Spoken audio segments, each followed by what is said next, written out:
इसके अंदर है Lenovo का IdeaPad Gaming 3 लैपटॉप और मैंने इस लैपटॉप को खुद Amazon से परचेज किया है।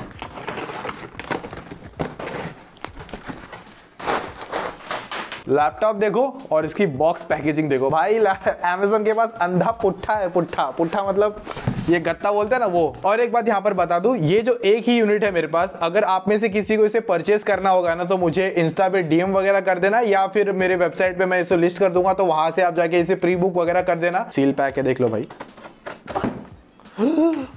टेबल पे घोप दिया।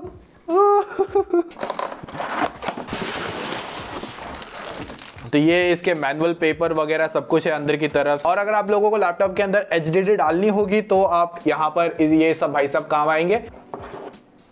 तो ये भाई साहब इसका पावर कॉर्ड है और ये है यहाँ पर 135 वाट का पावर ब्रिक। तो यहाँ पर फोम वगैरह लगा है ना, तो ट्रैवलिंग के दौरान अच्छे से मतलब कोई डैमेज वैमेज नहीं होगा। ओके, खतरनाक चालू है आजकल। वेट को लेकर बात करूं ना आप लोग से, सबसे पहले तो सीधा 2 किलो के आसपास है यहाँ पर। और इसका चार्जर वगैरह भी लेकर डाल देते, मतलब अगर कहीं बाहर जाते हो आप लोग तो इसको लेकर 2 किलो 700 ग्राम के आसपास वेट कह सकते हो। अगर फर्स्ट इंप्रेशन को बात करूं, ये फर्स्ट टाइम मैं लैपटॉप को ओपन करने जा रहा हूँ। सो यहाँ पर ये जो टॉप का एरिया ना, ये प्लास्टिक की बिल्ड में आ रहा है, बट इसकी प्लास्टिक मुझे ऐसा नहीं कोई चीप लग रही है, अच्छी क्वालिटी लग रही है और मिनिमल डिजाइन है। यहाँ पर Lenovo का लोगो लगा रखा है छोटा सा। और यहाँ पर फ्लैक्स को लेकर बात करूं तो यहाँ पर तो साइड में से तो कहीं नहीं है, सेंटर में हल्का सा फ्लैक्स मिल रहा है, हल्का सा कह सकते हो। और यहाँ पर भी जो एरिया है ये भी हमें प्लास्टिक ही मिल रहा है और जिसकी क्वालिटी ऐसा नहीं कहूंगा चीप है, अच्छी क्वालिटी है। सो यहाँ पर जो कीबोर्ड के फ्लैग्स भी मुझे नहीं मिल रहे हैं, मस्त में एकदम अच्छी बिल्ड के साथ लग रहा है। और पीछे की तरफ मस्त में यहाँ पर इसके एयर इनटेक है, मतलब यहाँ से बाहर से ठंडी हवा अंदर की तरफ जाएगी। और ये इनटेक वाला पार्ट है, ये आउट वाला पार्ट है, यहाँ से गर्म हवा बाहर फेंक दी जाएगी। और यहाँ पर ये वाला जो पार्ट है ना, इस तरफ एयर आउट वाला पार्ट है, तो एक यहाँ पर और यहाँ पर मिल रहा है। और इसमें आपको ना 2 स्पीकर ग्रिल है, एक यहाँ पर और एक यहाँ पर मिल रही है। और यहाँ पर 3 रबरिक पार्ट मिल रहे हैं। तो बेसिकली लैपटॉप सरके वरके ना एकदम ऐसे जहां पे आपने रखा है एकदम स्टेडी तरीके से रहे। और इस बीच के दौरान हुआ ये है कि यहाँ पर जो Ryzen की 5th जनरेशन वाली जो लाइनअप है ना, वो पूरी लॉन्च हो चुकी है, जिसमें से HP Victus है और HP का पवेलियन भी आ चुका है। तो ये 2-3 ऑप्शन है जो मार्केट में 5th जनरेशन के साथ में आ चुके हैं और इनकी जो प्राइसिंग भी है ना काफी ज्यादा एग्रेसिव हो गई है। तो उनको भी देखना चाहिए कि नहीं, और क्या इसे अब भी हमें 2021 के अंदर देखना चाहिए कि नहीं, वो भी समझेंगे, क्योंकि ये 4th जनरेशन Ryzen के साथ में आ रहा है। सो देखो, जो मेरे पास वेरिएंट है ना, इसके अंदर जो रिफ्रेश रेट है ना स्क्रीन की, वो 120 हर्ट्ज की आती है और इसके एक नीचे वाला वेरिएंट भी आता है 60 हर्ट्ज के साथ में। तो अभी इनकी जो प्राइसिंग है ज्यादा नहीं, 1000 से 1500 रुपए का ही फर्क रहता है। तो जिनके सारे लिंक्स है ना मैं नीचे डाल दूंगा डिस्क्रिप्शन में, 120 हर्ट्ज 60 हर्ट्ज इंटेल वेरिएंट जितने भी होंगे ना सब नीचे डाल दूंगा, तो आप लोग अपने हिसाब से प्राइसिंग को चेकआउट कर सकते हो। और यहाँ पर हमें IdeaPad गेमिंग का लोगो है, उधर Lenovo का लोगो है और बाकी यहाँ पर सारे स्टिकर लगा रखे हैं। और आप लोग को शायद से पता होगा इतने सारे स्टिकर ब्रांड क्यों लगाता है, अगर आपको ना पता तो बता देता हूँ। क्योंकि होता क्या है कि ये जो मैन्युफैक्चर होता है ना, जो जैसे कि Ryzen हो गया, इंटेल हो गया और अपना Nvidia हो गया, रेडियन हो गया, ये ना पैसा देता है किसको, इन ब्रांड्स को, ताकि ये स्टिकर लगाने का मतलब पैसा देता है। वरना जो दूसरे मैकबुक्स आते हैं और जो दूसरी बड़ी बड़ी चीजें आती है ना, उसमें रेजर के लैपटॉप्स आते हैं, उनके अंदर ये इस तरीके के स्टिकर्स नहीं होते और इसके लिए उनकी जो प्राइसिंग है ना स्लाइटली और हैवी हो जाती है। तो ये शायद से फन फैक्ट आपको पता ना हो, इसलिए मैं बता देता हूँ। सो यहाँ पर अभी इसके पोर्ट्स को लेकर बात करेंगे तो यहाँ पर आपको ना एक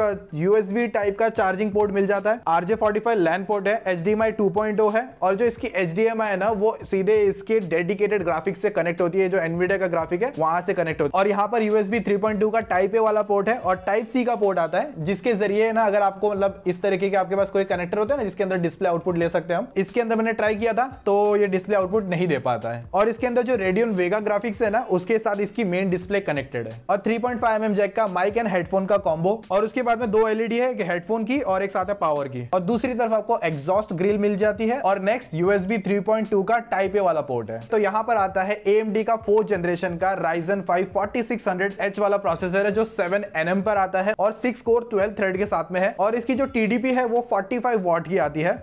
और यहाँ पर आपको डेडिकेटेड ग्राफिक कार्ड मिलता है GTX 1650 4GB VRAM के साथ में, और इसकी जो TGP है वो 50 वॉट की मिलती है। और रैम आपको 8GB मिल जाती है 32 मेगाहर्ट्ज वाली, और जो स्टोरेज है आपको 512GB की NVMe SSD मिल जाती है। 15.6 इंचेस का फुल HD IPS डिस्प्ले मिलता है एंटी ग्लेयर कोटिंग के साथ में, मतलब रिफ्लेक्शन हो गया, लाइट का लाइट रिफ्लेक्शन हो गया, आपका रिफ्लेक्शन हो गया, इस डिस्प्ले पे उतनी तकलीफ नहीं देगा आपको। और यहाँ पर इसकी जो NTSC है वो 45% की है और जो sRGB कुछ 63% की निकल कर आती है। तो यहाँ पर इस लैपटॉप की डिस्प्ले पर आप कलर ग्रेडिंग वाला जो काम है वो नहीं कर सकते हो, उस पर इसकी जो कलर एक्यूरेसी है उतनी ज्यादा ट्रस्टेबल नहीं है। तो आप लोगों को जो कलर ग्रेडिंग वाला काम करना होगा ना, तो उसके लिए आप लोगों को अलग से एक एक्सटर्नल डिस्प्ले कनेक्ट करनी होगी जिसकी sRGB वैल्यू अच्छी हो, और यहाँ पर जो डिस्प्ले 250 निट्स के साथ में आता है। तो देखो, अगर इस लैपटॉप की स्क्रीन पर आप कंटेंट वॉच करते हो, जैसे कि यूट्यूब का कंटेंट हो गया, मूवीज हो गई, इस तरीके का जो काम करते हो ना, तो वहां पर ये लैपटॉप पे आपको प्रॉब्लम इसलिए नहीं आएगी क्योंकि इसके जो व्यूइंग एंगल्स है ना वो काफी ज्यादा सही है। ऐसा नहीं होता कि अगर मैं यहां से देख रहा हूं तो कलर ब्लैक होना स्टार्ट हो गया या फिर व्हाइट होना स्टार्ट हो गया, सेम इस तरफ से भी, टॉप एंगल और बॉटम एंगल से भी। तो जो इसके लैपटॉप की जो व्यूइंग एंगल्स है ना वो तो मुझे काफी ज्यादा पसंद आया, उसको लेकर कोई प्रॉब्लम नहीं। मतलब आप यूट्यूब कंटेंट हो गया, जो मतलब बेसिकली ऑनलाइन मूवी टाइम वाला जो पार्ट हो गया ना, जो एंटरटेनमेंट या मल्टीमीडिया वाला काम हो गया, वो आराम से आप कर सकते हो। तो यहाँ पर आपको 1.5 वॉट के डुअल स्टीरियो स्पीकर मिलते हैं। और अगर इनका आउटपुट के लेकर बात करूं ना, तो मैंने अभी तक जो भी लैपटॉप यूज करे ना उसमें सबसे अजीब तरीके का स्पीकर इसका ही है। तो मैंने रेडमी का ना ई-लर्निंग एडिशन वाला रिव्यू किया था जो 43,000 के आसपास आता है, और उसके स्पीकर बहुत ज्यादा अच्छे आते हैं, और इसका तो बहुत अजीब है। और अगर आप इसे HP विक्टस से कंपेयर करना चाहते हो तो भी इसका लैपटॉप का जो मतलब स्पीकर है दम नहीं है, बहुत ठंडा स्पीकर है इसका। तो इस लैपटॉप के अंदर आपको 100% वाला कीबोर्ड मिल रहा है, मतलब आपका नंबर पैड वगैरह सब कुछ वहां पर अवेलेबल है। तो फुल साइज वाला कीबोर्ड है, और इसके अंदर आपको बैकलाइट कीबोर्ड है जिसमें आप लोगों को 2 लेवल तक की ब्राइटनेस मिलेगी। अभी ये ऑफ है, और 1 और 2 इस तरीके से आप रख सकते हो। और RGB नहीं है ना, व्हाइट कलर है, ब्लू कलर की आती है, जो काफी ज्यादा ना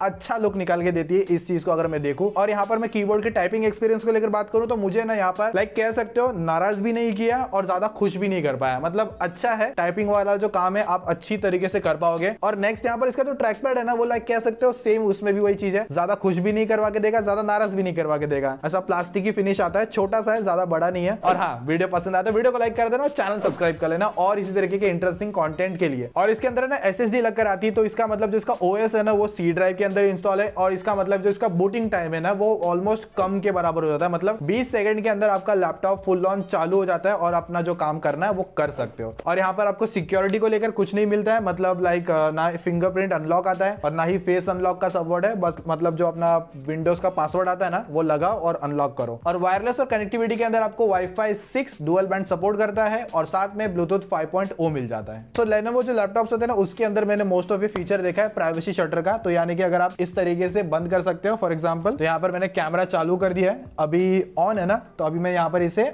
ऑफ कर सकता हूँ।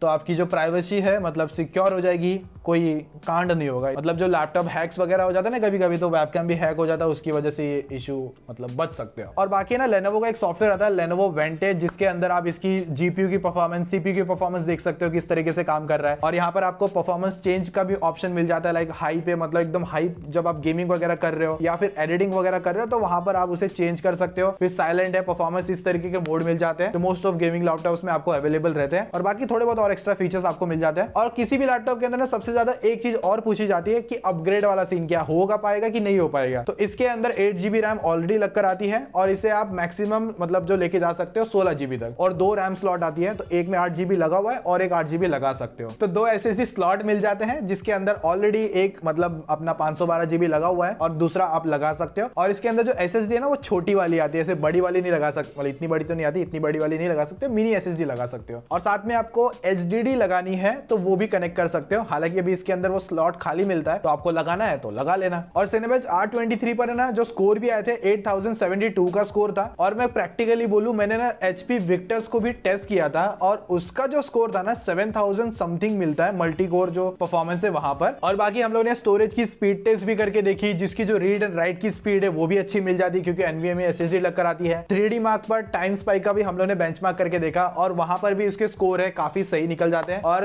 Geekbench 5 पर भी हम लोगों ने इसे बेंचमार्क करके देखा, तो वहां पर सिंगल और मल्टी कोर के जो स्कोर है वो भी आपको अच्छे तरीके से स्कोर निकाल के देते हैं। तो देखो अभी नेक्स्ट यहाँ पर प्रोडक्टिविटी के हिसाब से अगर आप इस लैपटॉप के अंदर फोटोशॉप, इलास्ट्रेटर, इस तरीके की जो एप्लीकेशंस होती है, और एक एग्जांपल इन डिजाइन वगैरह है, वो चलानी है तो चला पाएंगे। 6 कोर 12 थ्रेड के साथ में आने वाला ये लैपटॉप है, तो प्रोडक्टिविटी के हिसाब से आपको मल्टी कोर परफॉर्मेंस काफी अच्छी तरीके से मिल जाएगी। और लेकिन जो फोटोशॉप पे जो कलर ग्रेडिंग वाला पार्ट हो गया, वीडियो एडिटिंग पे जो कलर ग्रेडिंग वाला पार्ट हो गया, वो आप नहीं कर सकते। जैसे मैंने पहले बताया sRGB वैल्यू कम निकल कर आती है इसके लिए। और नेक्स्ट इसके अंदर मैंने प्रीमियर प्रो की एडिटिंग भी करके देखी, तो वहां पर जो 1080p की 24 FPS वाली एडिटिंग है वो भी अच्छी तरीके से हो जाती है। 1080p 60 FPS तक की एडिटिंग करना चाहते हो तो वो भी अच्छी तरीके से कर सकते हो। और एक बात कहूंगा कि इस लैपटॉप की जो थर्मल्स है ना वो बहुत ज्यादा अच्छी है। मैंने इसके अंदर है ना कह सकते हो कि बहुत ही ऐसा कम बार हुआ कि 90 डिग्री तक के टेम्परेचर देखे थे, मोस्ट ऑफ वो 85 से 90 के अंदर चलते हैं हेवी गेमिंग के दौरान। और यहाँ पर जितनी भी मैंने गेम खेली है ना, जो रूम का टेम्परेचर था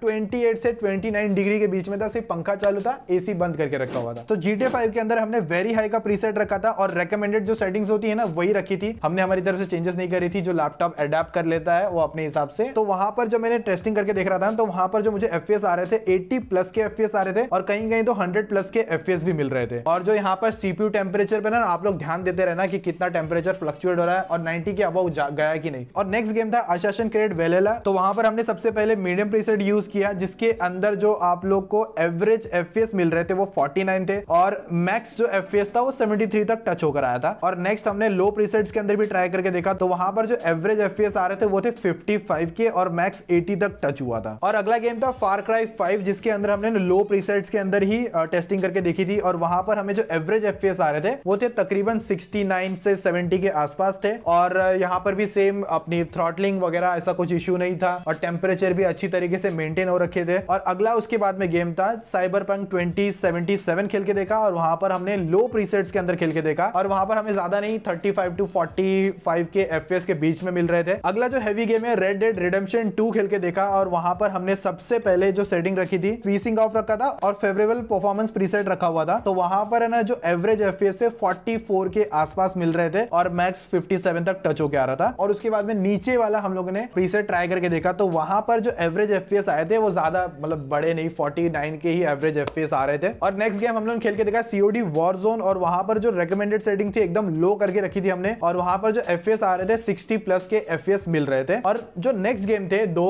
जो आपको कॉम्पिटिटिव गेम्स मिल जाते हैं, मतलब लाइक CSGO ग्लोबल ऑफेंसिव हो गया, Valorant हो गया, जहां पर आपको ज्यादा FPS मिल जाएंगे। और ये जो लैपटॉप की स्क्रीन है 120 हर्ट्ज पर आती है, तो मतलब जो 60 के ऊपर के जो FPS आ रहे हैं ना इस स्क्रीन पर जो एक्सपीरियंस आता है ना वो काफी ज्यादा अच्छा निकल कर आता है। इसके अंदर जो Valorant पे जो FPS आ रहे थे ना, मतलब मैंने ट्राई करके देखा था तो वेरी हाई की मैंने सेटिंग रखी थी 80 90 100 प्लस के आसपास हमको ऊपर के FPS मिल रहे थे और यहाँ पर हमने हाई प्रीसेट यूज किया था Valorant के अंदर। और नेक्स्ट गेम था CSGO ग्लोबल ऑफेंसिव, वहां पर मैंने हाई के अंदर रेकमेंडेड सेटिंग के अंदर खेला और उसके अंदर मुझे ना कह सकते हो 100 और 110 के प्लस के ऊपर FPS आ रहे थे और जो स्क्रीन पर एक्सपीरियंस भी मैं कर पा रहा था। 45 वॉट आवर्स की आपको इसके अंदर बैटरी मिलती है और 135 वॉट का चार्जर है। तो मैंने लैपटॉप को पहले पूरा 100% चार्ज किया, उसके बाद में चार्जर निकाल दिया और कीबोर्ड की बैकलाइट को ऑफ कर दिया, मतलब कुछ नहीं चालू है। और स्क्रीन की जो ब्राइटनेस है वो मैंने 60% पे रख दी और वाईफाई हमारा ऑन था। और उस दौरान मैंने सारे इंस्टॉलेशन वगैरह करे, जितनी भी टेस्टिंग के दौरान जो एप्लीकेशन लगती है ना वो सारी इंस्टॉलेशन कर दी। बाजू में गाना भी चला रहा था अपना, मस्त में एंजॉय कर रहा था, मतलब कह सकते हो 1 घंटे के अंदर यूट्यूब वगैरह भी चल रहा था, इसका